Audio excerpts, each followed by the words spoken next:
This is power and purpose personified, walking towards justice, fighting for freedom. This is speaking now, empowering the next generation to know how to live with confidence and precision, to move with mastery and meaning. This is a spirit that is free, traveling one coast to the next, escaping the comforts of home. This is finding new friends and exploring the warrior within to destinations amazing, to destinations unknown. This is what it means to keep pounding, to cheer for the home team without hesitation. This is love and life, success and sacrifice. This is Yolanda Trotman, and this is The Conversation.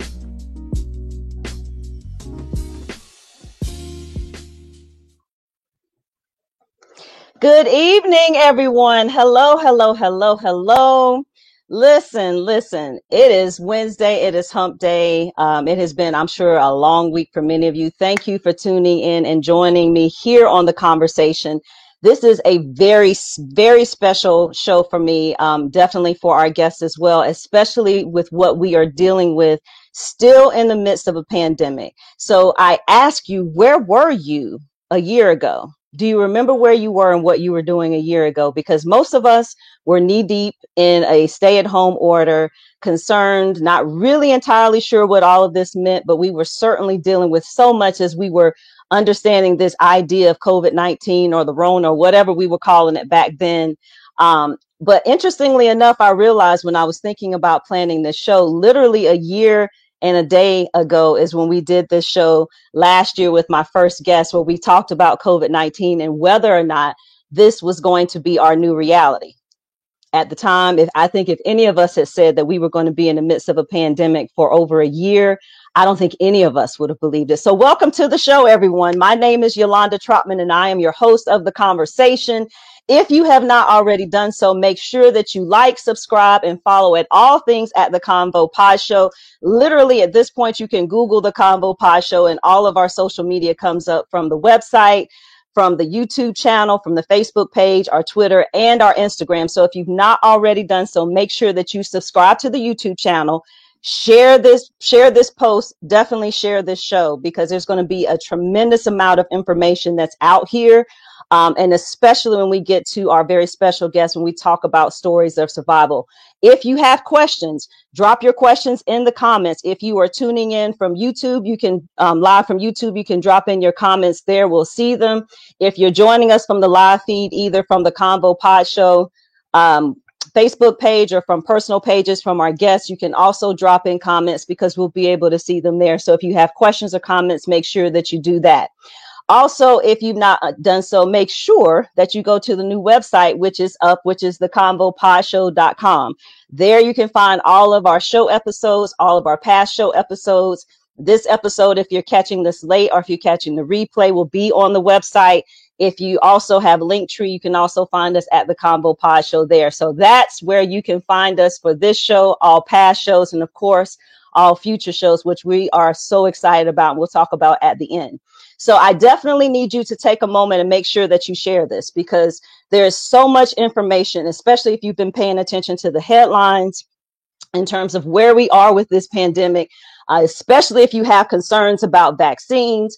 What are the facts? What are the myths? What is it that we need to be thinking about now, especially if you saw the headline most recently on the pause that we have taken as far as the Johnson & Johnson vaccine. I'm telling you, we're going to talk about all of that. So if you have questions, like I said, or comments, make sure that you drop them so that we can see them.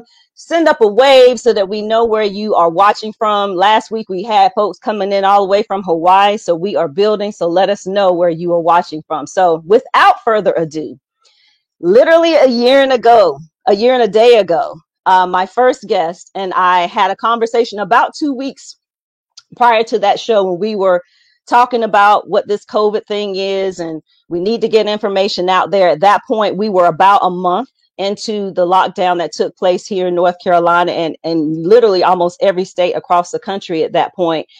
And ironically, we were only talking about a couple thousand cases back then, if we put this in perspective. Who would have thought when we were looking at the news and we were talking about upwards of probably 100,000 deaths or even possibly 200,000 deaths, how all of us were like, that's not possible. How many of us thought that this thing will be over by the summertime, based on a bunch of things. We'll get into that. And who would have thought that we would have lost so many of our own family members, our friends, or we know somebody who has dealt with COVID-19, and some people who are still dealing with the effects now.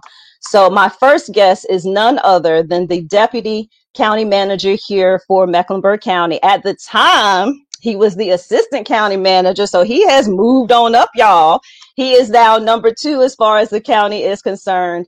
You all know him as Anthony Trotman. I lovingly call him Big Cuz. Y'all can't call him that, but I can, and that's my business. So hello, Anthony Trotman. How are you, dear? I am wonderful. Definitely wonderful from a year ago. This is right. So much better. Yes, yes. Right, how are you? Right. I am, you know what? I'm good. I cannot complain. I am here and I have no complaints at all. So let me start first with where we were last year. Because at that time we were talking about getting people out to get tested if they were showing symptoms. Obviously our concerns were nursing homes and rehabilitation centers, all of that. And even then, because we were talking, that was on April the 13th, a year ago yesterday, but how we were talking about how lucky we were that we were able to see 2 major healthcare companies here where people were able to literally have the advantage of having either Novant or Atrium to be able to provide. Now, I don't see you. Are you? Did you cut off your camera? No, I'm right here. I do not see you. There, now I see you. I don't know what happened. It wasn't on our end, y'all. It wasn't on our end. Okay, now we good. All right. So what has changed? Let's first start with Mecklenburg County. For those of you who are watching that live here in the Charlotte-Mecklenburg County area, and even if you're looking at or tuning in from other parts of the state, what's the main thing that you've seen that has changed, that has been helpful, that we didn't have and we didn't know a year ago? I think the entire virus and having a global pandemic was new for everybody. There were some assumptions that this was something that we were going to deal with over a couple of weeks, and that we would be out of the office for maybe a month and we would be back in. I mean, I think that was everybody's assumption. But it was interesting in the last show that we had, that I was here a year ago, I said that in the first week of March, I was in DC and we met with the CDC. And at that time, the CDC said that 80% of America potentially would get the coronavirus. And it was such a shocker to us to hear a number like that, because then we went into another room with President Trump, and he, had a whole different, interpretation of this virus. So I think a year ago, we were still getting organized around, our response. Organized on testing and getting testing kits, organized on getting masks, and we were talking about Lysol and Clorox and, running out of toilet paper and all those different things that was happening a year ago, because it was such an unknown situation to be in a global pandemic. And I think as you fast forward a year, later, I think we know a lot more. I think we understand, how this virus is transmitted. Remember last year, it wasn't really even clear how the virus was transmitted. With surfaces, do I touch things? Do I wash my groceries? Do I wash my clothes? Do I go anywhere? I think we're a lot smarter as a country, but I know we're a lot smarter here as a county, because we have a great team within our public health team that's been managing the pandemic. So we feel pretty confident in our response, working with our 2 healthcare providers. So I think we're on the road to recovery. Excellent. And so I remember on that last show a year ago, we were laughing and talking about how hard it was, and how the struggle was real, trying to get just the toilet paper and, do we wear masks? Do we not? Because we hadn't even gotten into masks at that point. We were still just dealing with stay your butt at home. And what does this mean, so that you don't get in a situation where you have symptoms? But at that point, so many people were getting it, and we still didn't understand what the long-term effects, for example, could be. And we're going to talk about that with a couple of our guests. One of the other things, when I went back and looked at that other show, you were talking about, and we talked about it very briefly, was our concerns are that this was going to have a different impact on communities of color. And boy, did we call it, because we talked about literally about disparities in healthcare towards the end of that show. And we talked about, what the concern was making sure that we were getting testing out to areas that needed it. And a lot of the testing sites that you had given us at that point were, for those of you in the Charlotte area, were on the west side and areas that we were making it accessible. But we just kind of talked about it in general terms, that this can be disproportionately affecting us. And that's precisely what happened. So Right. what do you think the biggest lesson that you have learned in your capacity in terms of managing the county and all of the things that have happened from, homelessness crisis and tent city and all of the things that you've had to deal with over the past year? What is one of the biggest lessons you've learned, and how can we be better prepared if this happens again? Because it's inevitable that we may go through something like this again with another pandemic. I think, we and all the other communities that have dealt with this issue, the major metropolitan areas, need to have an effective community engagement strategy. We have a community engagement team, but having an effective strategy that says that, and that understands the community and understands that, we have an issue where some people don't watch television. Some people may not look at Twitter or Instagram or look at our website. Some people don't have transportation.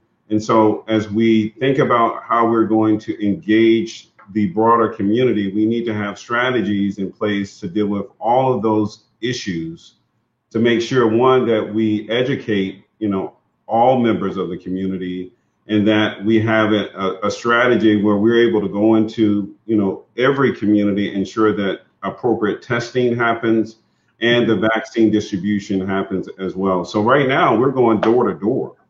We are talking to some members of the community, and we are literally going into houses, putting shots in arms. Literally. Okay. So we're doing that. We're working with churches. We're working with community groups. We're going in those places where people live, and that don't have access to transportation, or even have the knowledge that some of the other communities have, to ensure that they know what is available to them. And we're doing everything that we can do to reach the underserved community. I think it's important as we think about health disparities.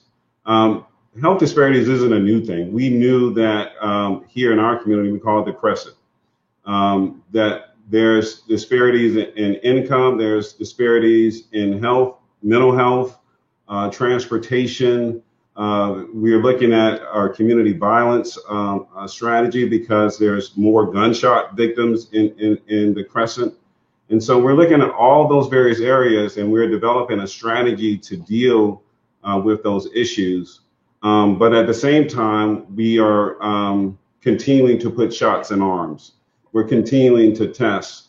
And it's important that we not only just be singular focused, but we think about all of the various needs of the community, and we have a strategy in place to meet the demands of the community, and we be targeted with our resources. And so that's what we're doing now. And so when we talk about, or we think about resources, because I see a couple of comments that I want to put up in just a second, but when we're thinking about resources, the one thing that I think we failed in some ways, and I think it's nationwide, we really didn't truly address the mental health issues the way that we should have, and really paid attention to letting people know it's okay to not be okay. Because I think some people had gotten to the point of needing to feel like that they can weather this storm, or that they're strong enough. And especially within communities of color, where there may not be therapeutic resources or availability, or at least knowing even where to go to deal with it. Because I can speak from the legal perspective of the influx of domestic violence cases that I saw, especially in the summer of last year. The influx of just conflict in general, and people not being able to manage that conflict. But I also saw it on the flip side, where people were misusing the system to use the protective orders to try to get somebody out of the house when there really wasn't true domestic violence. So I saw it from both sides. So, I mean, the impact of where we were last year and this year has been not just from the health perspective and the tremendous loss of life that we've had, but we didn't really address the mental health issues the way that we should have. What we did on that show, and you had given us options, plenty of options that were available in North Carolina, but I didn't see the push that I would have liked to have seen either through advertising or radio or something to let people know that it's okay to not be okay, but here's some resources that are out there to help you work through it, to help you cope. So what do you think, from at least from our perspective, and what advice could you give to other larger cities? Like, how can they address that mental health piece so that people aren't falling between the cracks, if you will? I know Dr. Washington can address this too, but from your perspective, from a managerial perspective, what do you think? Well, I think you're absolutely right about the impact of COVID on mental health, for all ages. As I think about, my daughter and the stress level that she was sharing with me about not being able to be with her friends, not being able to have a normal life. And then I think about seniors on the opposite end that, were not able to see their grandchildren, not able to even see each other in some of these senior centers. And then, as I think about all these populations, they're not able to go to church.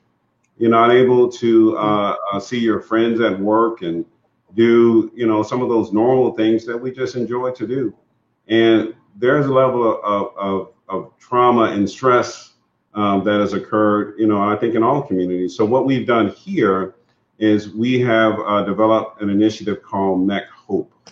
And MEC Hope is a several different mental health services that are free to the public. And as you can go to mecnc.gov and put in MEC Hope, and you will be able to access all of those various services. And again, from alcohol and drug abuse to domestic violence support, counseling, various therapy for all ages. Those resources are free to the public right now. And so I'm putting it up on the screen. Is it /MEC Hope, or is it just go to mecnc.gov and then look for MEC Hope? So I'll make sure you get the appropriate website, and I'll make sure before the end of the show that you have all the various services. Okay, very good. That you'll know. One of the services that we just recently added to MEC Hope is these virtual pods, socially emotional virtual pods for students. Because, early on in the pandemic, when kids were not reporting to, these virtual school, we learned that, some kids didn't have hotspots or didn't have access to the internet. Some kids, moved from place to place because of lack of income. And so CMS partnered with the county to try to find where these kids were in the community. And there were around 2,000 to 3,000 kids somewhere in there that were not regularly engaging with CMS. So it's important that, we provide that social and emotional support for those students and their families as they, transition back into the classroom. So we have support for all ages through our program, and we also have, this support is in place and is free until the end of this calendar year. And if need be, if we need to extend it beyond the calendar year to go another year, we will do that. It's important that government provide the necessary resources so that our community can be healthy. And I think we're doing that. So. Outstanding. So for those of you who are just joining us, Alex, Beverly, Veronica, all of those of you who are joining us, drop us a comment. Let us know where you're watching from. If you have questions, drop them in the comments. We have up Dr. Washington provided mechope.com, which is what Anthony just talked about in terms of the options that are out there right now to help deal with some of the mental health issues and to help address some of the issues that our youth are dealing with without having school for over a year now. and then dealing with the transition into summer and hopefully not falling behind for all of that as well. So, Anthony, I need you to stand by if you can. Can you? Well, I'm kind of telling you, volunteering you. I need you to stand by. So my next guest, so excited to have him on the show. I actually met him through Anthony, and absolutely dynamic individual. Actually came here to Mecklenburg County almost in the midst of a pandemic. So I don't even know if he knows what Charlotte even looks like absent a pandemic, but we are so glad to have him here. This is the segment of the show where I need you, if you have questions about vaccines, if you have questions about separating some of the things that you heard, this is the part of the show that you definitely need to chime in on, because this man that I'm bringing on, honestly, y'all, is the only reason, well, not the only reason, because it kind of like harassed me and bullied me into the vaccine, if I'm gonna tell the truth, but he off the screen, ain't nothing he can do about it now. But anyway, but it was Dr. Washington who, and I say this honestly, y'all, real talk, he is the reason why I decided to get vaccinated myself. I was one of those who was like, I don't want to do it. I don't understand it. I don't know if I trust it. It needs to be out longer. But it was a very real talk conversation that I had with him that made me take a deeper look and to do some of my own research. And that's the reason why I decided to get vaccinated and get my first shot at least. And then, of course, my next one is coming up next week. So welcome to the show, Dr. Raynard Washington. Hello, sir. How are you, dear? I'm wonderful. Great to be here. Thank you for having me. Well, I am excited to have you here. So for people who don't know who Dr. Washington is, he is the deputy director for the Mecklenburg County Health Department. And was I kidding, or was I right that you really hadn't been in Charlotte outside of a pandemic? Is that about right? That is 100% correct. I moved to Charlotte on March the 14th. My first day of work was March the 16th, and that was the day we shut down the county government operation and moved to virtual. And just a short couple of weeks later, we closed the whole county was at stay at home. So it's been quite the journey. So for those people who are joining us, I want to start locally, but we've got people watching. I see Roderick and Beverly checking in from Florida and Chicago and other major cities. But what I want to start with first, and well, let me say it differently. When you came here, obviously you were in the midst of everything that was happening from a public health perspective.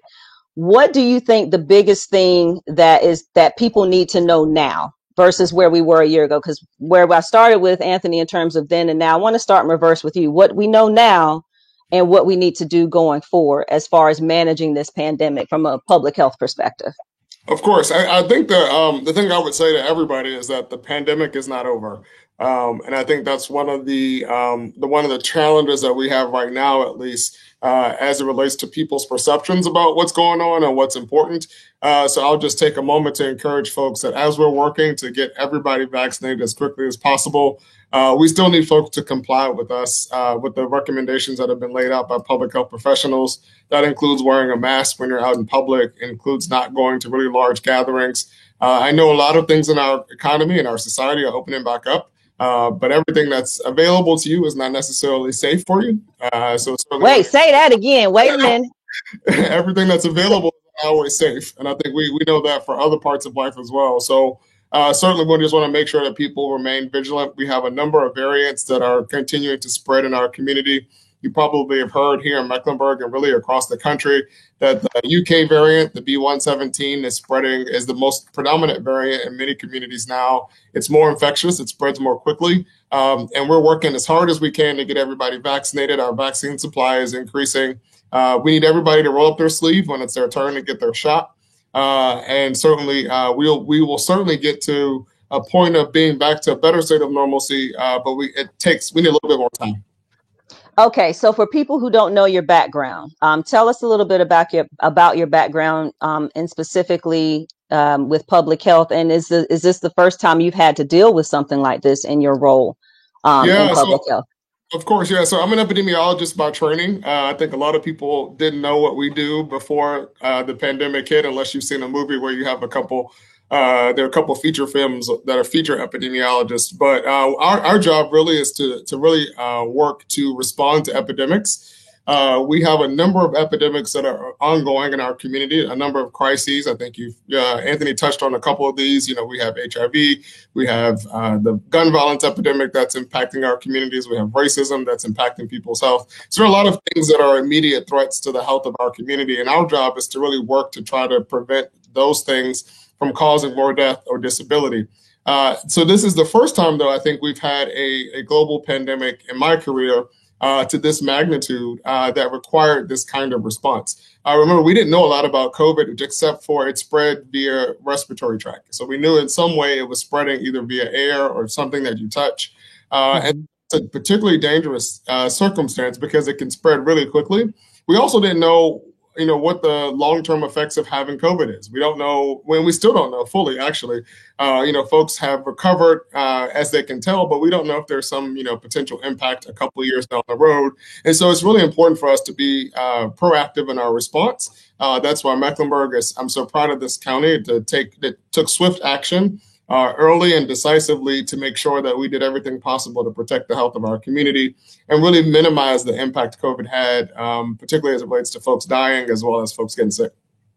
So first, I want to talk about variants because people are getting a lot of misinformation out there about variants. And even though we know that the variants can, in general, be more contagious, there's still not enough general information out there that people understand why we should be even more vigilant now, because viruses mutate. I think people understand that in general. But why are these variants particularly problematic for us, and why do we need to pay closer attention? Yeah, again, we're talking about something that spreads quickly already because it just spreads in the air, right? And so when you have a variant that is more infectious, meaning that it increases the likelihood that it's going to spread, then it starts to spread even more rapidly. And so then those in our community who are more vulnerable to the virus, who are more likely to be hospitalized or have severe complications, it just increases the likelihood that they're going to be infected. And while, again, we're working to get folks vaccinated, but we're still, at a level of vaccination in our community that's insufficient to protect everybody. And so the variants, as the virus spreads, it has more opportunity to mutate. And every time it mutates, it has the potential to be a new variant that could have some consequence for the spread. A new variant could be more severe in terms of illness. Right now, thankfully, it does seem that most of the variants that are more infectious don't seem to necessarily be more lethal or cause more severe illness. But there's always the potential that could happen. And so we got to stop the pandemic before we get to the point where there's a new variant that's much more of a threat to the community. And so one of the other big myths that I see floating around quite a bit is that one mask don't help you. And if anything, they can tend to make you sicker. Let's talk about it. I'm telling you, that's what I'm hearing. Don't look at me. I know, it's so much. So certainly one mask is sufficient. You want to make sure your mask has layers to it. Masks with at least a couple of layers of cloth are much more protective than those that may only have one single layer, just like those gaiters and things that people wear. Those certainly have been shown to be a little bit less protective than a mask that has multiple layers to it. But there is certainly good evidence as well that surgical masks, the more medical masks that you see, are more protective than those than the cloth face coverings, which really are more focused on protecting others around you. And then if you put on both of those, a surgical mask and a cloth mask, that just adds a double layer of protection for you and your family and your neighbors and those that you're around. And again, when we first started the pandemic, we didn't have enough surgical masks. And so we couldn't encourage everybody to go out and buy up all the surgical masks because we needed those for our healthcare providers. And so now that we've been able to increase the supply of those masks and other types of medical masks, we're in a much better position to be able to have everybody access those without taking away the supply needed for those who were caring for patients in the hospital. Okay. And so the other thing is, of course, now let's talk vaccines. We're going to get to Johnson & Johnson in a second. But one of the part of the conversation that I had with you and I was trying to make a decision, part of it is that, one of the precipitating factors for me personally was that I had a COVID scare at my office with a new employee. And, I'm like, oh my God, I've been all these places and I've been fine. And it felt safer, frankly, Dr. Washington. Like I felt safer in other countries than I felt in the United States. Real talk. Because I would go, you go to the airport and like people are compliant. Like nobody's acting a fool. Nobody's refusing to wear a mask. Nobody's, what we see here. It's not, the mask is not a political statement in other countries as it has become here, frankly. And so, when we had that conversation, one of the things that, I had concerns about was some of the science that some people are calling new experimental science that's associated with Pfizer and Moderna. And that's a big misconception, because it's not new technology. It's being used in a different way. Can you explain that to the people? Yeah, sure. So mRNA-based vaccines, which is what the Pfizer and Moderna vaccines are not new. They just have not been used for this kind of virus. And so the newness here really is a matter of COVID-19 didn't exist before last year. And so we've had to create, using that same technology that they use for other vaccines and have been studied for years. And actually, I should also mention that coronaviruses are not new. So they've been around for a long time. So, when people, I remember people, the Lysol. Oh my God. Yeah. They made this up. The government made this up. No. I mean, so coronavirus is a type of virus. This one just happens to be incredibly dangerous for people. And so the scientific community understood the basic structure of coronaviruses and really worked rapidly to be able to use what they already knew about these vaccines, already been studied for years, and also about coronaviruses. That all came together in a world where they had as many resources as they needed, and they had no real risk because the government was investing pretty much all the costs associated with it, and they had guaranteed customers. Every country who was experiencing the pandemic, which is everybody, really wanted to make sure that they got vaccine for their residents. And so in that situation, and then the competition that typically exists between a lot of these companies, those walls really broke down a lot in the development of these vaccines. And so that led really to an expedited process, an expedited timeline that didn't take any shortcuts. It just made it go a lot quicker than it would otherwise, because they didn't have the typical, competitiveness of the pharmaceutical industry or the limited resources that sometimes they experience. And so let's talk Johnson & Johnson, because, of course, the breaking news was that the CDC recommended, and Dr. Fauci and some others have been on making the rounds, talking about why this pause is necessary. 6 women specifically developing blood clots. And I think the thing, and correct me if I'm wrong, if the reporting has been wrong, that the problem is that the normal course of treatment that you would do for a blood clot could be made worse if somebody was to do the normal course of treatment based on the blood clot that potentially has developed as a result of this particular vaccine. Exactly. Is that right? Yeah, so, okay. Yeah, very good. So first I'll say, we've administered in this country over 7 million doses of Johnson & Johnson to residents. And as you know, it's a single dose vaccine. So 7 million individual people have received the vaccine. This particular concern around a potential health consequence from the vaccine, again, which is yet to be confirmed, but is being investigated, impacted 6 individuals out of those 7 million. So those are pretty decent.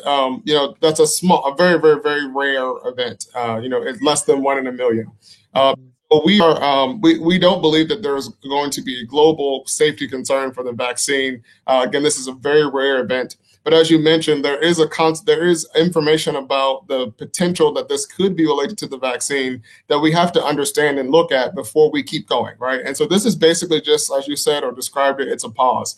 And so what the FDA and CDC are doing right now, and they met this afternoon to talk through what they know about those cases, because there's 2 things we have to do. One, we have to confirm if this could be related to the vaccine, because this condition occurs in our community already.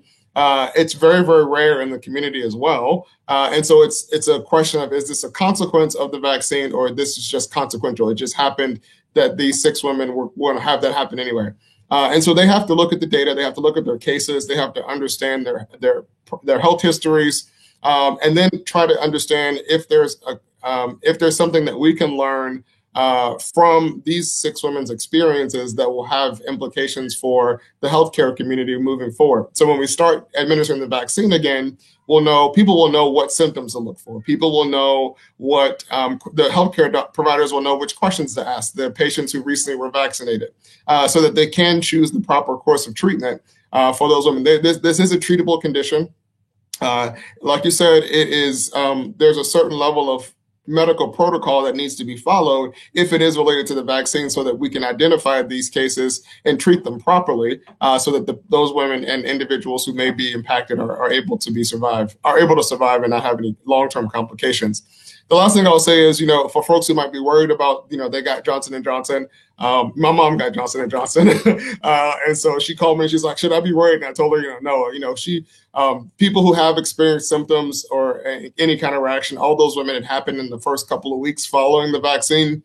And so if you got the Johnson & Johnson a month ago and you're doing okay and you feel fine, don't panic. Don't be anxious. Same thing if you just got it last week. Watch yourself for any symptoms like severe headaches or severe nausea or something, the two connected. And always, of course, if you feel sick, talk to your medical provider, go to the hospital if you feel bad, but don't panic. Folks should not be anxious. The vaccine is safe and effective in most cases. And it's definitely effective for sure. And so we don't want people to be anxious.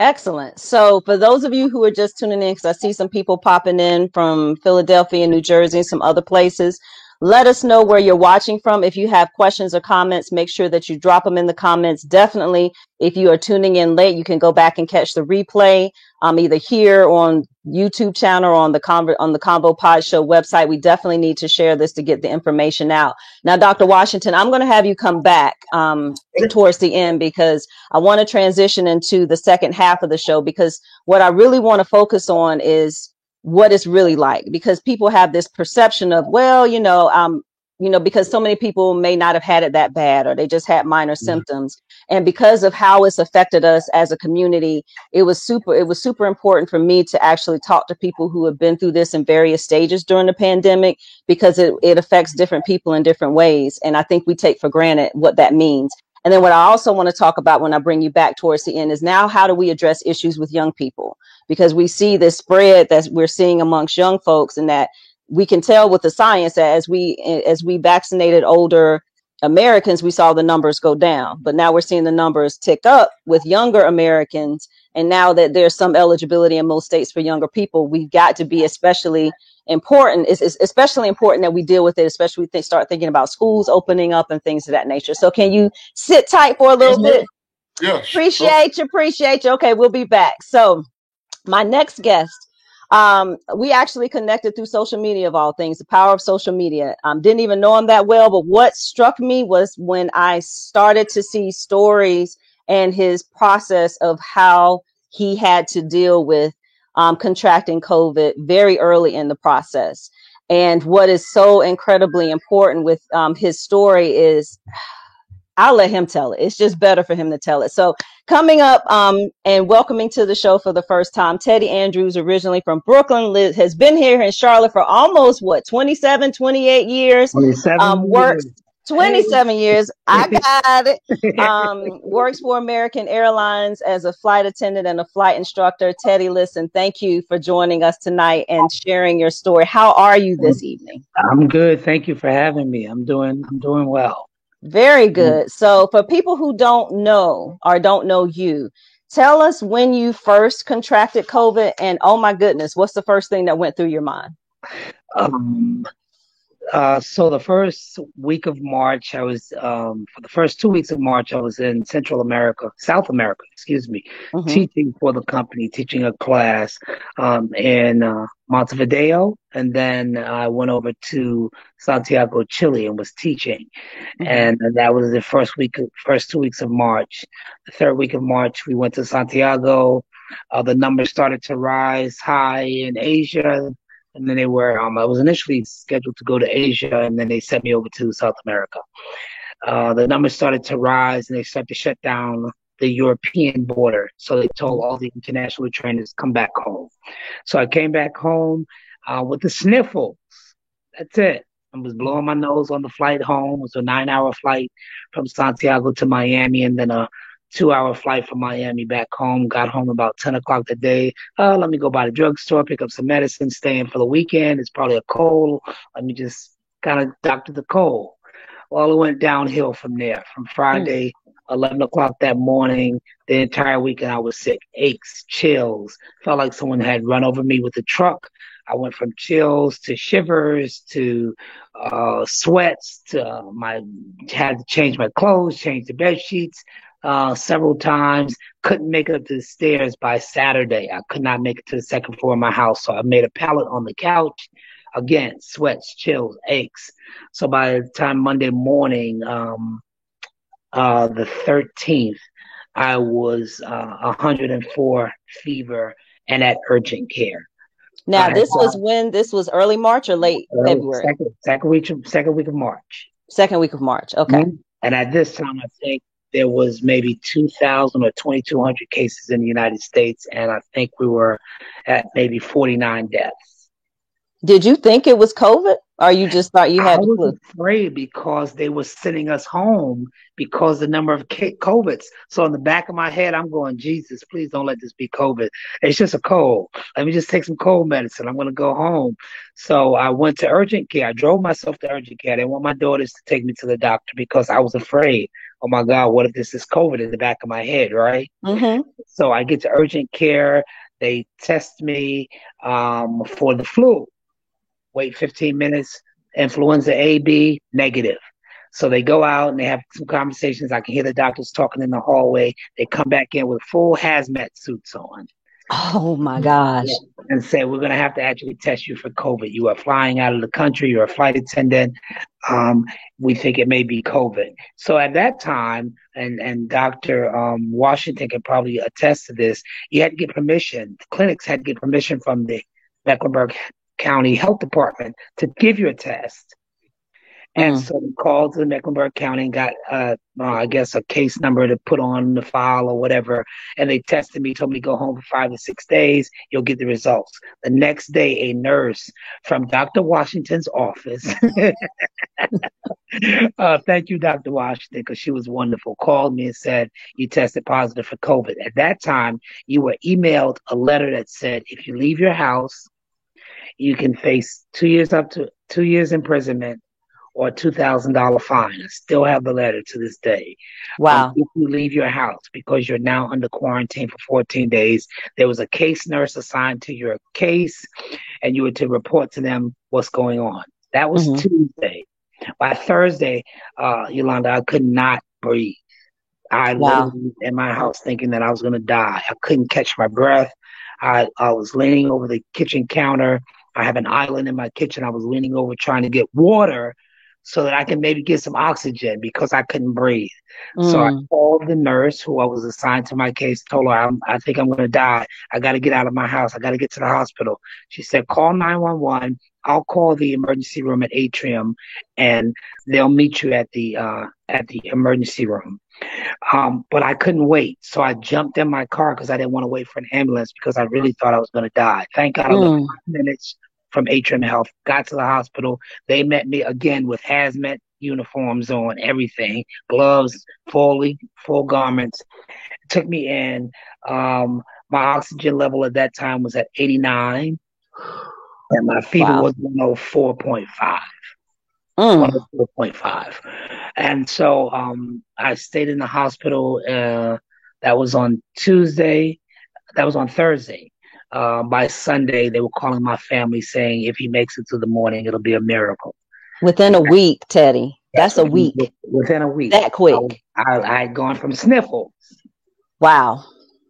To literally in intensive care, calling my sister. They called my sister and my daughter and said, we don't know what's going on. We just know we got to put him in ICU.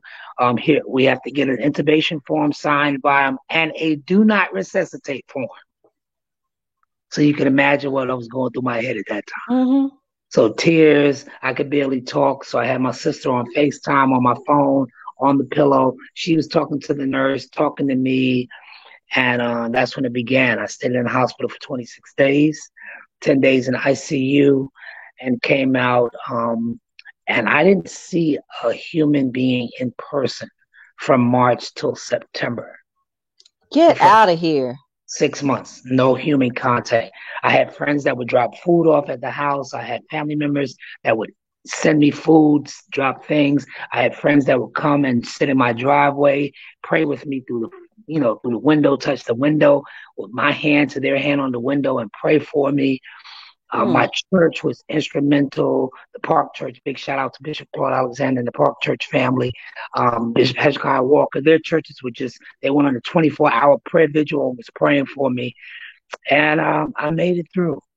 Millions didn't make it, but I did. Millions did not make it. Look at God. So what was the moment when you came home? Did you feel like I shouldn't even be here? Like were you afraid to be at home? I went through a range of emotions. In fact, I had to take some counseling sessions for PTSD because I was waking up in the middle of the night screaming like, I can't breathe, nurse, calling for the nurse, thinking I was still in intensive care with tubes everywhere, screaming. And I had to like really talk myself down because I thought I was still in the hospital. Like, so just the range of emotions of watching the news and the numbers going up, up, up, up. And, you thinking, all these people are dying from stuff that you survived. Why me? Survivor's remorse. All of that I was battling with emotionally. So you talk about the physical stuff. I couldn't even walk to my mailbox, which is literally at the end of my driveway when I first came home. Came home with oxygen, could not walk, still couldn't breathe.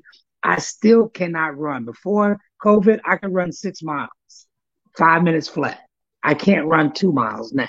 So there's still some residual side effects with my breathing that I can't really breathe like I used to, or I guess run like I used to. I can breathe, but I can't run like I used to. So those are some of the residual. But mentally, it was challenging. I was crying. I go from crying to being excited about being alive to being depressed. So just imagine 6 months, no human contact. Wow. I work with thousands of people. I pass thousands of people in the airport on a day-to-day basis. So to go from, I go to a church that has a congregation of over 5,000 people that I saw every week to go 6 months, not seeing my children, not seeing my grandchildren. So it was a tough time. It was a tough time. And you're back in the air. I am. With How in the world? With 2 masks, 2 gloves. Dr. Washington was talking about that. I wear 2. Here's my American Airlines mask right here.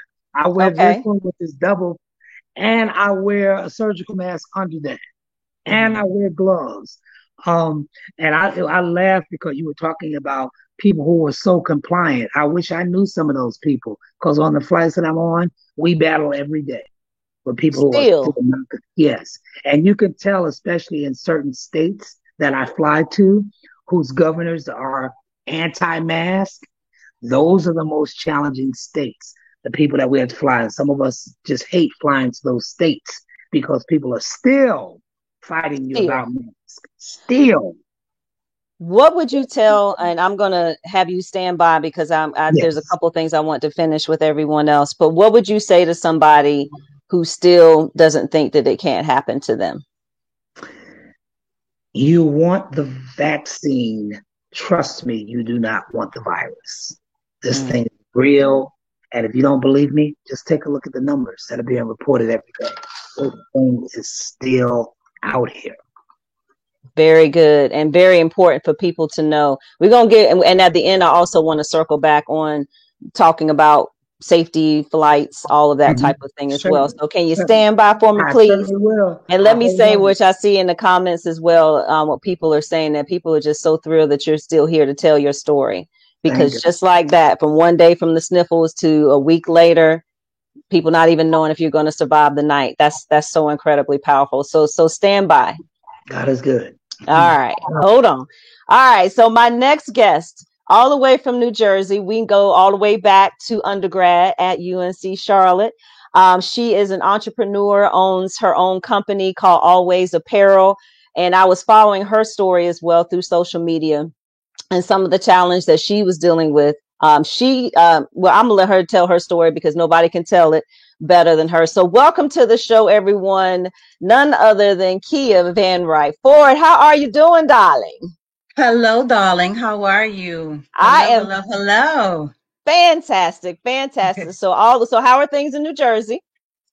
Jersey is doing good. We can use some warmer weather, but Jersey is good. A little still crazy with the COVID, but we're hanging in there.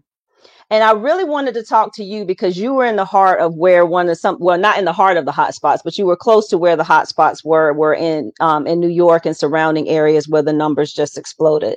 But I know that you Well, tell us when you contracted it and how did you even know that it was COVID at that point? Sure. So my journey started in August of 2020. And so I had gotten a medical procedure in the month of June. So I was recovering for 8 weeks during that time. And so I had attended a doctor's appointment, a follow-up appointment the week of August the 10th. And I was preparing for another procedure. And for that procedure, I had to get a COVID test. So it was the week of August 10th, and I had gone to one doctor's appointment for the follow-up and another doctor's appointment for a COVID test. And so later on in that week, I had gone to see my parents because we were like a close-knit pod that would stay together. At this point, we were, just 5 or 6 of us kind of going, visiting each other. I saw my parents. And I remember coming home with my husband. It was late at night. And I went to go eat something that was off the counter. And I said, babe, I cannot taste this. And he just looked at me in disgust and he said, okay. He said, let's go to sleep and we'll figure it out. Right. But through the night, I started getting a fever. It immediately went to 102.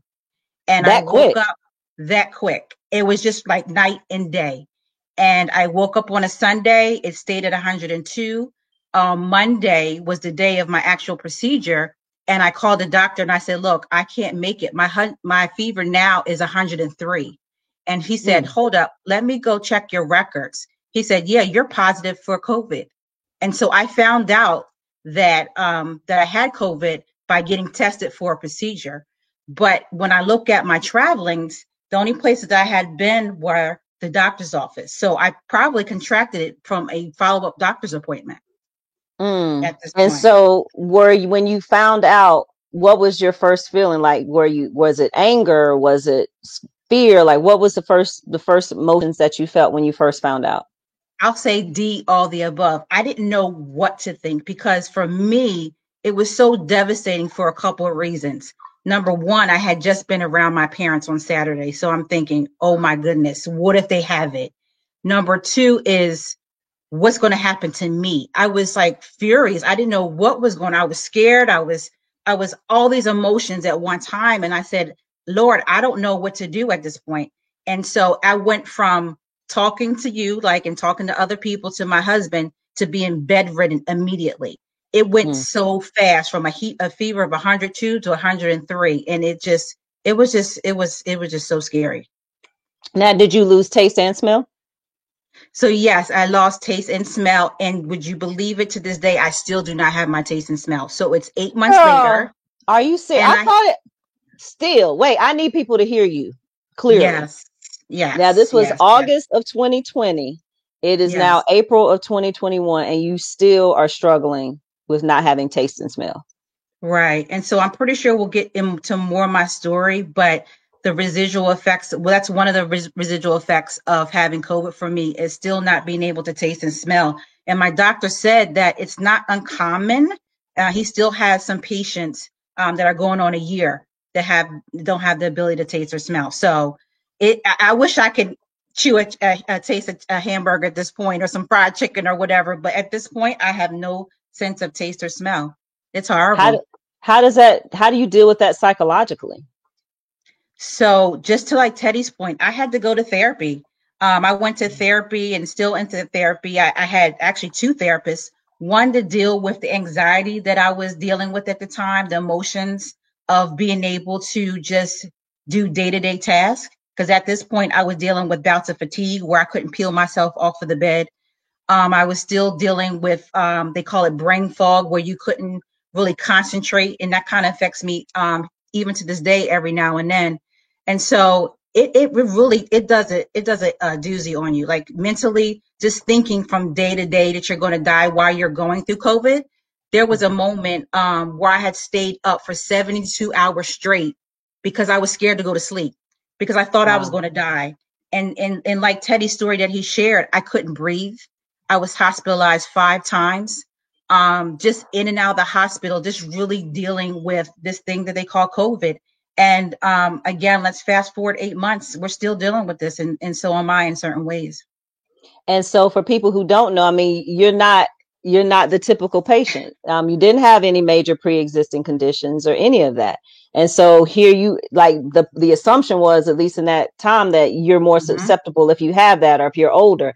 You didn't fit any of that. You were in, well, I'm not going to tell your age, but you ain't old. but didn't have it. You didn't check any of those boxes. And so for you and Teddy and for Kelly, when she comes on, it's so important for people to understand that this isn't, the days of the original portion of the pandemic, that's gone. And that the impact that it can have on a person's life psychologically, which is why I asked the question of Anthony, and we'll bring him and Dr. Washington back in a little bit. But what would you say to someone who, for example, had it, didn't have any lingering symptoms, didn't have any lingering after effects, and they think that they're okay, they won't get it again? What would you say to somebody who had it but didn't have major symptoms or major problems after that? I would just say to them, you have to look at the science, you have to look at the stories, and you have to pay attention to what's going on. COVID is real. It's still out there, even though you may not have gotten the first time, or if you did get the first time, it was very light per se. You can get it again, and it affects you very differently the second time. That was probably my number one, or I should say, was my number one reason for getting the vaccine. So I'm fully vaccinated. And I was one like you. I've heard you said before, like, I was skeptical, like, what's in the vaccine, what they putting in me. I don't know what's going on, like, who's going to give it. But when I really thought about my experience with COVID, and then kind of weighing the options of whether I'm going to get it again, and if maybe next time it's going to take me out of here, I said, sign me up for the vaccine, because like the gentleman said, it's better to have the vaccine than to have COVID. Absolutely. And then the last question, and I will circle back if you can stick by for a few more minutes. So for women specifically, for Black women in particular, what would you tell women like us who still are not quite convinced that the vaccine, and you've already said it in so many words, but what is it about your story that you want to resonate for any woman that's watching this specifically? How it affected you as a mom, as a wife, how it affected you emotionally? What would you want people to know? Sure. I would look at myself as to be a relatively healthy person. And so when it affected me, had all those 100 questions, like, why me, Lord? Why did it impact me the way it did? Again, being bedridden for almost 3 to 4 months, not being able to connect with my family, not to be able to do the things that I used to do. And even to this day, struggling with some of the health impacts of COVID later on, I would say it's not worth it. I would say, do your research, get connected with people who understand what the science says and what medical professionals are saying. I would say, just like this platform, thank you for providing this platform, because we need the information to be out there. I mean, the more stories that we hear from our community, it's just dispelling the myths, right? It's really having the conversations and really getting to people to say, you know what, this stuff is real. Get vaccinated if possible, and bring somebody along with you to get vaccinated. Absolutely. So can you stand by for a few? Absolutely. Yep. Thank you, my dear. Thank you. All right. And I think I see a couple people chiming in from New Jersey. I'm guessing that's some of your people. So so shout out to those of you who are tuning in from upstate. Stand by, sis. I'll be back. So my final guest, as far as stories of survival, she and I have known each other for, oh gosh, I don't even know how many, probably good 10 years or so now, maybe more. And she is now Dr. Kelly Eves Boykin, and she is doing consulting work with her own company. And I had to have her on the show because if you know Kelly, she has been very open, just like Teddy, just like Kia, talking about their experience. And I remember when I first saw that she was having struggles, I was like, oh, she'll be fine. And then the next thing that I saw, that she was hospitalized, just like Teddy, just like Kia, just in the blink of an eye, how lives shifted. So I had to have her on. So I'm so excited to have you on, Dr. Kelly. Hey, girl. Hey. I see you. Yes, ma'am. I see you. How you feeling, sis? I am feeling, and that's what I can say. I'm alive and I'm feeling. So today is a great day. my last, as of 3:30 this afternoon, was my last day on oxygen. So my doctor took me off of oxygen. And so I am really, really happy to not be on that. So hopefully the company, they won't come tonight to pick up the oxygen, but that's a good thing. It's a really, really good thing. So your story is really fascinating because you contracted COVID recently, like very recently, within the last few weeks. And because we're not hearing and not seeing the numbers necessarily in the news every day, like we were seeing before, I think people were kind of lulled in a false sense of, okay, we're going to be okay. Right. And so what I thought was so important with your story is to, one, share very much like Teddy and Kia did as far as your journey, but especially what you had to deal with recently with your hospitalization. And like you said, just tonight, being able to come off of oxygen because you were really going through it. And I am very grateful that you were willing to share your story because it's so important for people to be able to see what you were dealing with. So for people who don't know, very recent contraction of COVID, tell us about that. So I came down with COVID on March 4th. My niece actually had it, and so she was feeling a lot better, got sushi that night. I had a rare strain of COVID, which attacked my gastrointestinal. So that night I'm on the phone with my cousin, laughing, talking, yeah. And all of a sudden my stomach started hurting. And I was like, what in the world? That must have been some bad sushi. Just thinking like that. And then everything went downhill from there. So the next day, that Friday, that was a Thursday night, Friday, I woke up and felt I couldn't breathe. And I have asthma. So that was one of the things that, but I have my asthma doesn't bother me and hasn't bothered me for years, but it was a triggering factor. I went that Friday and took a rapid test. And so when I went and took the rapid test, it came back negative. Really? It came back negative. So the nurse practitioner was like, because you're breathing, you need to go take the regular test and you need to go tomorrow. So that Saturday, and actually I was having a board meeting, and by the time I finished my board meeting, they said I went from being up to down on the desk and I couldn't breathe. I was coughing, I couldn't talk, and went and took the test. And so that Monday it came back positive. And so stayed home, did everything that everybody told me to do. I walked. I took all these medicines. People were bringing me medicines. People were sending food, doing all this stuff. The medicines that I was getting, everything I was getting was burning my stomach. It was burning me, burning my stomach. I was feeling, it's like I had like a triple stomach virus, not knowing I had pneumonia, coughing, trying to get through. I got to the 9th day, that Saturday, did a virtual visit with my doctor's office. Doctor called me some cold medicine, some more cough medicine. And she said, if this doesn't work in 12 hours, go to the emergency room. Well, that Sunday, 12 hours hit. I told my niece, I said, take me to the hospital. They take me to the emergency room. I was miserable. Got to the emergency room, and they took x-rays, did CT scans, did all these other scans, pneumonia, hepatitis.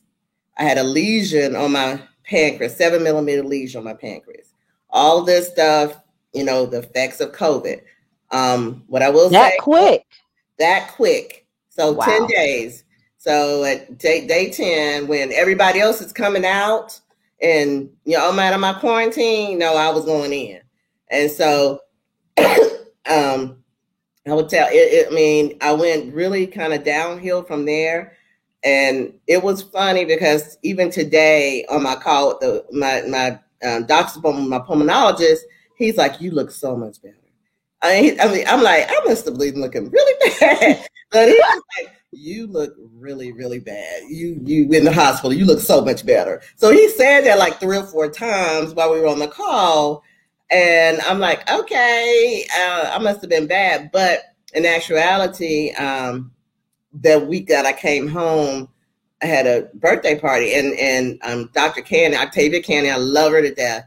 She came to see me in the hospital while she was on call in between her, everything, just because she was the only doctor that could.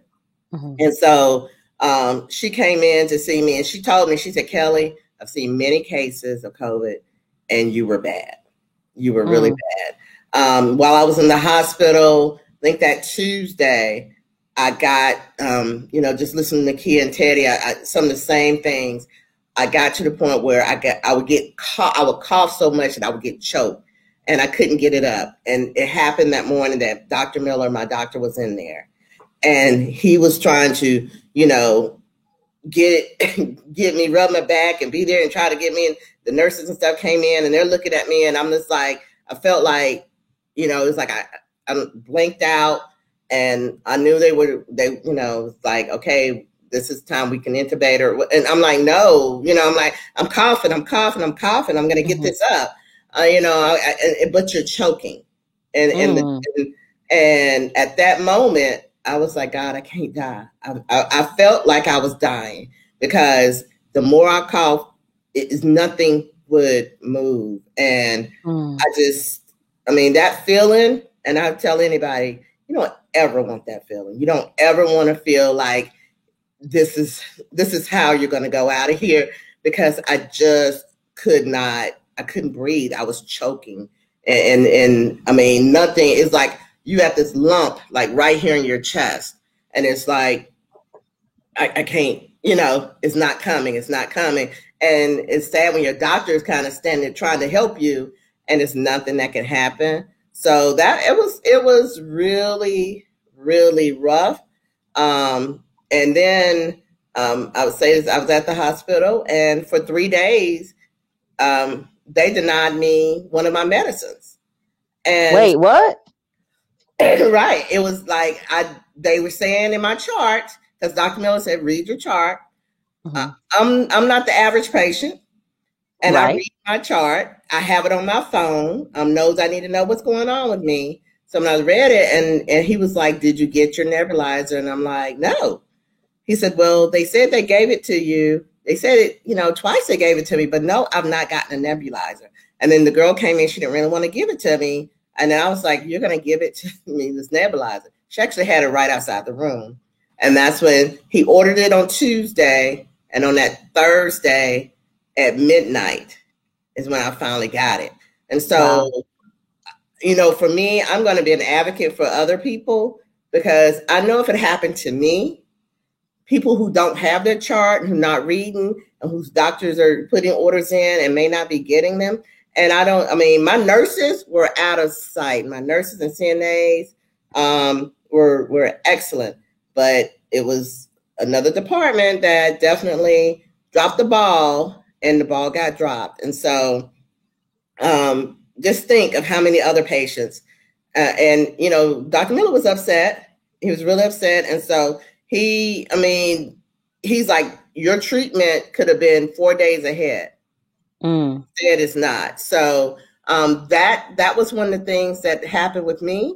And then I was in respiratory, failure. And so, excuse me, again, and then talking with my doctor today, he's like, you're in respiratory failure. And so for you to not be on oxygen today is a great thing, because we were not expecting this. I do have another 2 or 3 months to go. He's put me on some more medicine, because I still have a lot of wheezing and a lot of coughing, another inhaler for that. But it's going to be a long journey. I'm not used to sitting still. Oh, girl, I know you're not. So I came home on oxygen. When I came home, I did a live post on that Sunday. I remember that. I was going to come home the next day, and Dr. Miller was like, no. Because when he took me off the oxygen in the room and told me to walk, it immediately fell to 86. And I looked up, and I was in his arms, and he was putting me in the bed. And he was like, you're not going home. So the next day, I was like, I need to go home. And I said, it's my birthday week and I'm going home. And so they did not want to send me home. I should have been in there another 2 weeks, but they sent me home, had me on 2.5 liters of oxygen around here. And so until today's afternoon, I've been trying to wean myself off a little bit every day. Yesterday was a longer day. See this cough when I'm talking. So yesterday was a longer day than today. It's been the longest day that I've been off of it since about 8:30 this morning. And so still checking my oxygen all day. Finally, my oxygen is at 94. They want it to be between 96, 97, but it's staying steady about 94. That's without activity. So it's still no activity. So I work at home, so it's kind of easy for me to sit in front of the computer. But Dr. McCary was like, if you had a job where you had to go out and you had to do stuff, then you would definitely not be getting off oxygen. So because I'm home and I'm really not doing anything, I'm still very exhausted. As Keita and Teddy said, the exhaustion, it's like 8 o'clock normally, I'm out. And I sleep all night. I take naps during the day. I still have to do that and still will do that. We'll hopefully have full lung capacity maybe by the summer. I did doctor's appointments yesterday, so looking forward to getting my blood work back to see if all the hepatitis is gone and if my liver is back to its normal size. When I got to the hospital, my liver was 3 times the size it should be. Wow. And as well as the lesion on my pancreas, we'll check that later in the summer to see if it's gone or if it's gotten larger, if there's another issue. And I will take another x-ray of my lungs in 2 months in June, just to see where I am. So it's a process that, COVID is individual. Everybody's COVID is different. Every remedy that you take is not going to work on everybody. My COVID was different than the next person. I've seen people get sick one day and be up the next day, and 2 days later, whereas me, I'm going to be suffering with it for a while, and I've gotten to be okay with it. Unlike I've not had to go to counseling, but I will tell you, I was at that point, especially with the oxygen, I felt trapped. That's powerful. Yeah, a 50-foot cord. I could go to the front of the house, the back of the house, the garage.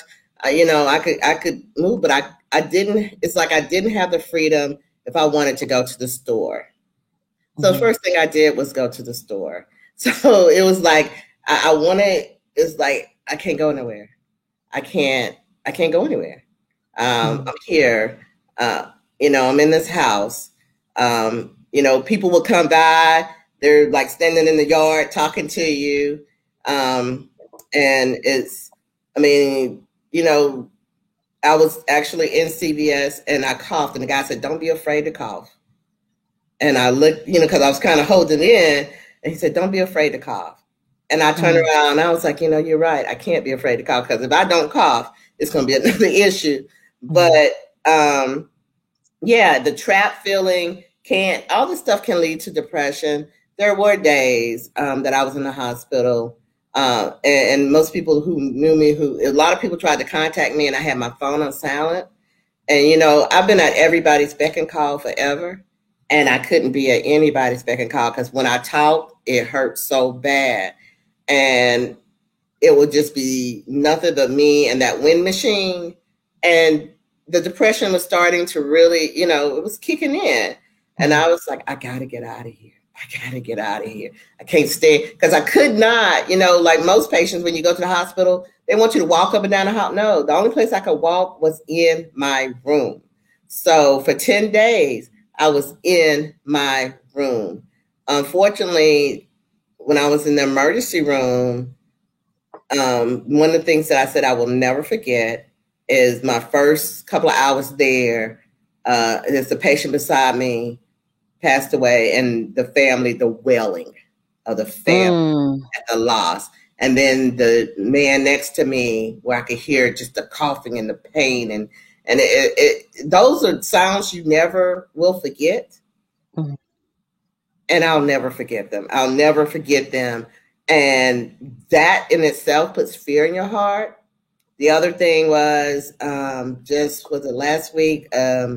Another friend on Facebook passed away, and found out that he had been in the hospital with COVID. He came home. I read through his page. He came home on 2% oxygen. He was doing better. He was, getting better, and then he died. So those things, to me, that's scary. And so I think about those things, and I've had more than a couple of nights where I've not slept. And just like them, it's a fear that I'm going to choke to death. I sleep sitting up most of the nights because I can't lay down. I can't lay down like that. I'm scared to lay down. It's a fear, and I'm trying to get over that fear of laying on my back. Like even if I start to turn on my back, at night, I wake up and I've got all these pillows propped behind me to help me stay sitting up. It's not comfortable, but it's a lot better than the alternative. The alternative, yeah. So I'm gonna have you stand by. I'm gonna pop Teddy back on the screen as well. Kia, there she is. Pop Kia back up here real quick. So first, I definitely want to thank you all, and I'm gonna bring Dr. Washington and Anthony back on the screen in just a second as we wrap up. But I just want to thank you for your courage, frankly, your courage in telling your story, being so open about all of the challenges that you all have dealt with individually, and it's so important for people to know that, because when we just see numbers, we just become desensitized. At first it's shock and awe, and then the numbers go up and the numbers go up, and you see it constantly. You become desensitized, especially if it hadn't affected you personally or people that are close to you. So it's so important for you to share your stories, and please continue to share them for sure, because people need to know, like with Kia still dealing with a lack of taste and smell, and, Teddy not having any personal. Can you imagine, for those of you who have not had it, to not see another human being for 6 months? And can you imagine that? So when you have those concerns, I'm not going to, and all that, people like me who are like, I ain't finna do it. This is why you do it. Because as you can see, Kelly, Teddy, and Kia are not old people in the home. They aren't. And they are people who have been right. And it's just important. And it's so important that we share this and that people understand. And especially with Kelly, with what you're dealing with it now, just the courage to even talk about it now. And I salute you for hooray, getting off this oxygen, but also being so honest about what you're still dealing with now. I just think that's so critical. So Kia, I'm going to turn it to you first. Anything else that you want people to know before I bring Dr. Washington and Anthony on to answer a couple more quick questions before we wrap it up? I just, again, Kelly, I know you and I've seen your story. I just want to commend you, because it took me about 3 or 4 months off of respiratory therapy to talk. So to see you today, I'm like, I was almost in tears the whole entire time you were talking. So, but these stories of survival are so important, right? Because I know at the beginning of the pandemic, it was like you get COVID and you die, but there was missing a part of the story of the long haulers. And that's what they call us, the long haulers. And we really have to pay attention to what that looks like, not only on our families, but our communities and in the healthcare system. So my last parting words I would say is COVID is real, y'all. Like, I don't know how much more I need to say that. Cover up, wear your mask, socially distance, let the scientists, let the people figure it out. We will get back to life soon enough. So just stay strong and continue to do what's right. Teddy, what would you add? Same thing, Kelly. I thank God. Yeah, because thank you. You made it this far, and you're gonna make it even further. Yeah. So that's it's natural to be fearful, to be afraid. Kia, I'm praying that that taste come back, because I want you to smell some fried chicken or taste it soon. You know? And so we can laugh about it now. I guess Yeah. my parting words would Mhm. be to people. This one thing my grandmother used to tell me when I was a kid about Jesus, and I'll apply it to vaccines. It's better to have it and not need it Right. than to need it and not have it. Okay. Amen. So Amen. Amen to use Yes. that. Yes. that vaccine, whatever Yes. you gotta do. Trust me, you want the vaccine. You do not want the virus. No. I can't stress that enough. Absolutely. And whichever one vaccine that you choose to take, I'm going to bring Dr. Washington and Anthony up here in just a second. But Teddy, I know for you being still out there, do you still have any anxiety when you fly? Yeah, When you're dealing with other people? I do, and I challenge people all the time, because you have people who will get defiant and want. Like, I can't tell you how many people that I've had put off the plane for non-compliance, and I don't play. I will tell them in a heartbeat: if you don't want to wear it, drive. If you don't want to be compliant, then take the train or charter your own plane. But if you riding with me today, you're gonna wear a mask. Then you're gonna wear it the entire time. Take your mask down, take a sip, put that mask back up. Eat something, pull it down, put it back up. Whatever you gotta do. But if you're gonna be on this plane with Teddy Andrews, you're gonna have a mask on. Amen Amen. to that. No, that's right. That's right. So, Wes, as we wrap up, Dr. Washington, I want to come back to you for a second. Now, I think Kelly and Teddy and Kia just said it plain. You don't want this. So if you have an opportunity to avoid that with a vaccination, then do it. What would you still say to people aside from that part, from just a strictly, okay, this is what we're talking about? What would you say to people who are still like, I don't trust it?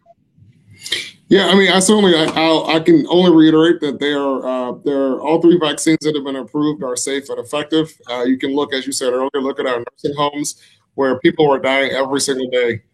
We vaccinated those folks that live and work in those facilities first, and we haven't had a death in the nursing home in the last 5 weeks. Say that again. I need people to hear that. Yeah, I mean, That's important. those folks are alive. I mean, and I think that is a testament that the vaccines work. You mentioned earlier, our hospitalizations are ticking up a bit, and most of those folks are younger people. And so our older adults who got their vaccines early, over 70% of those folks have been vaccinated. So we're not seeing them in the hospital. We certainly aren't seeing them in the morgue. And so I think, get your shot.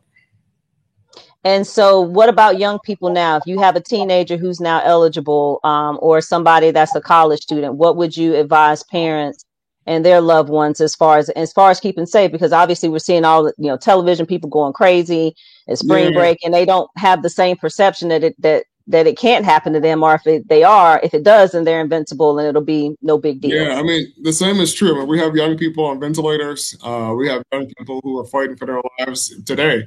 And so, it's important that, Pfizer, if anybody that's 16 or 17 can get that.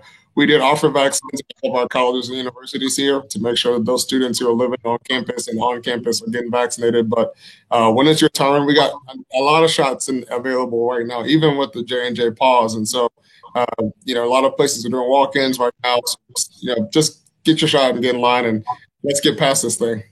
And how do people do that? Do they still need an appointment and to still log on? And what if they don't have internet access to be able to do that? You can always just call the health department if you don't know or you don't have access to a computer. That number is 0314-9400, option 3 for English. That's 980-314-9400. And our staff are there all day from 8:30 to 5:30. They can tell you where to go that day in most cases to get a shot. So, we're at a point where we have a lot of supply. So it's no reason why folks have to wait a long time. You can't get on the internet, just give us a call and we'll help you. And again, that number is 980-314-9400, option 3. Did I get it right? Yep, that's the goal. Okay, excellent.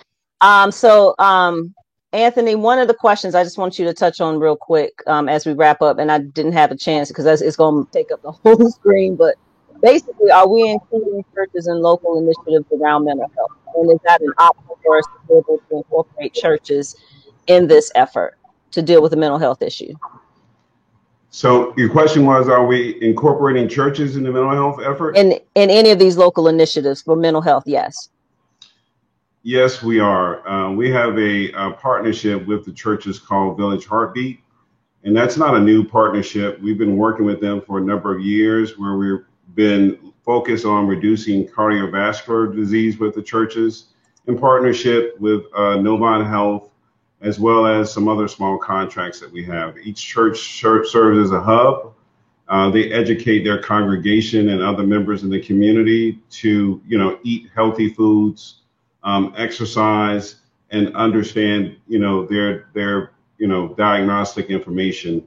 And that, really goes into some of the health disparity, issues that we talked about before. If you are a healthy person, many of those healthy individuals did not have severe issues with COVID. I mean, there's no one size doesn't fit all, but a lot of exactly one size does not fit all. But there were a lot of people that were unhealthy that, if not for COVID, it potentially could have been something else that would have caused them severe illness. And so we've been doing that for some time, and we're talking with them also about mental health support, because we have several contracts and grants that they potentially will apply for, as well as a program called Recast, where we are educating the community in various ways to manage stress and trauma. So very good. This is a long partnership that we've had with the churches, and we're very proud of that. Dr. Washington, I'm going to give you the last question, and I'm going to put you on the spot. How much longer we got? That depends on us. Okay. I mean, if folks do their thing and get in line and get their shot, we'll have enough shots for every adult, at least by the end of May at the latest. So, the president said it, maybe we can have a normal 4th of July of everybody in line as soon as possible. So, I think sincerely, if people really do their part, we'll get to a level of community immunity where we will, the risk of getting the virus will be low enough that we can get back to some level of normalcy. And so I think, we have at least a couple more months, probably maybe a little bit longer. But again, we're almost there. I mean, it's better than we were this time last year, right? I mean, absolutely. At least we can see a light at the end of the tunnel, which before there wasn't much of a light. So for sure, because back then, if we coughed, it was like, oh my God, like we didn't understand. Like we definitely didn't understand. So, Dr. Washington, Anthony, I keep calling you. I want to call you Big Cuz so bad, but I gotta get one in. Thank you, Big Cuz. Thank you. Dr. Kelly, Teddy, Kia, thank you so much for just having the courage to share your story. You. So for those of you who have tuned in later or at some point in the show, the replay is going to be available shortly after we get off of this. Definitely share it because there's such tremendous information that regardless of where you're watching from, it still applies to us and for us to be able to push through this pandemic. Of course, if you haven't done so, make sure that you visit the website for all of the past shows. And also, let me tell you about the 2 upcoming shows. Very excited about. I was not doing a show on this, but y'all know how I am. So next week, we are deconstructing the trial. I do not speak of the defendant's name. Y'all know who I'm talking about, but we're going to be deconstructing the trial and constructing the next steps, especially in wake of what's going on, because I anticipate, we're going to have a verdict or we're going to have a jury out. So, and I know there's been a lot of questions with this trial. And so we're going to be deconstructing that with my guest.